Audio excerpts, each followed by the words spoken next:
Right, okay, today we have come to the St. Louis University here in Madrid.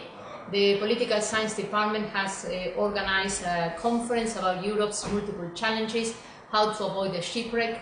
And I'm very glad that we have Costas Dousinas from Birkbeck School of Law from the University of London, and José Moisés Martín Carretero from Economistas Frente a la Crisis.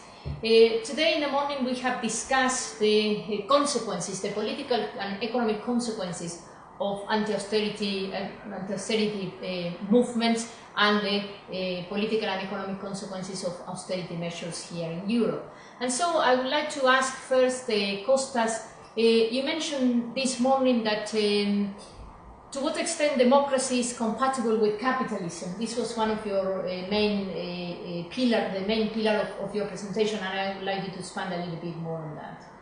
Yes, the social state, the model of the post-Second World War European combination of democracy and social rights is under huge attack.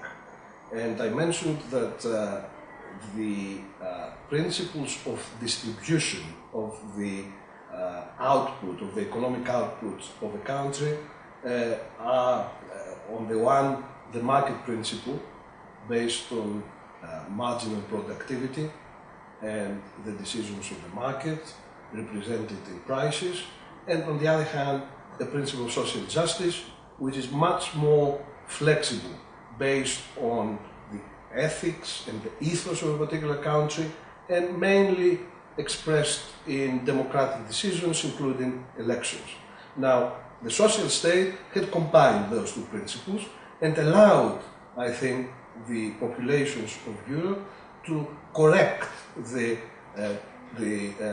decisions of the markets by introducing that element of social justice. The austerity measures that have been imposed by the IMF and the European Union on the Mediterranean states, and not just the Mediterranean states, have to a certain extent neutralized the democratic principle, have neutralized the idea of social justice. Quite characteristic in Greece, where we have at the minute a huge attack by the IMF and the German government on the democratic decision of the Greek people to try and ameliorate the austerity conditions in the country. And if that is allowed to continue, if, in other words, the decisions of the markets, of the banks, of the IMF are allowed to totally neutralize, to cancel the democratic decision of the Greek people, I think that would be a hugely problematic development for the European Union. If these are the political consequences, José Moisés, what do you think are especially the economic consequences you mentioned beyond austerity here in Spain?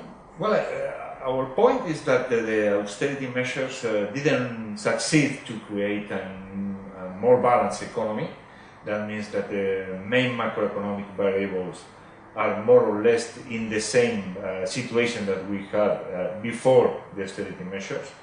And indeed, some of these measures are affecting in a very negative way the capacity of the economies for a proper and inclusive growth in the long term. So our point is that it's not only the austerity is not only a social problem, it is also an economic problem. Mm-hmm. And what will be the consequences for Europe if Greece fails?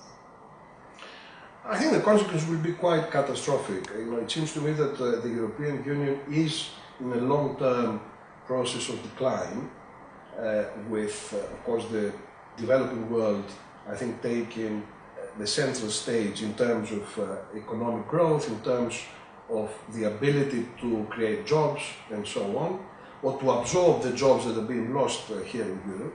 And to that extent, if Greece, but not just Greece, Spain, Portugal, Italy, France, the Mediterranean countries follow on that route, which is neither particularly just, but not even economically successful, as I think you have just mentioned, then it seems to me that we're entering a kind of end game which will go on for some time, perhaps for decades, but which will marginalize the European model of a democratic capitalism with a human face, and we will move into a kind of open competition of all against all, where the great traditions of the European Enlightenment that are still in principle in our conventions and treaties and declarations and constitutions will be lost. Neither economic growth nor social justice. That seems to be a pretty catastrophic combination. And socially, if Spain fails to improve the social conditions of the population who has suffered from the austerity measures, what do you think will be the consequences in the long term for Spain and Europe?